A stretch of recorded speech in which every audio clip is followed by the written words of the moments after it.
Hello guys, welcome to my channel. Did you know that you shouldn't throw away shrimp shells?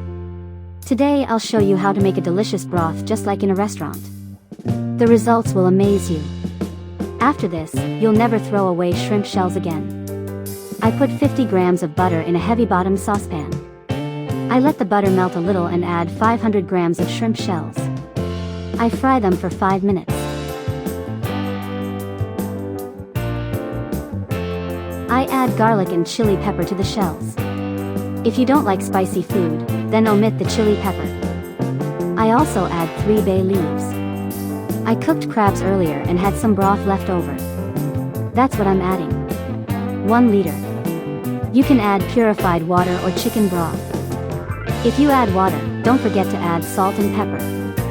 I also added a lime for flavor. You can also add your favorite herbs. This will give the broth freshness and a unique taste that I simmer the broth for another 10 minutes. Just look at how beautiful and rich the broth turned out. This broth is perfect for soups, pasta, and risotto. Save the recipe so you don't lose it. Thank you for watching the video to the end. I hope you found it helpful. Subscribe to my channel so you don't miss out on even more healthy and delicious recipes.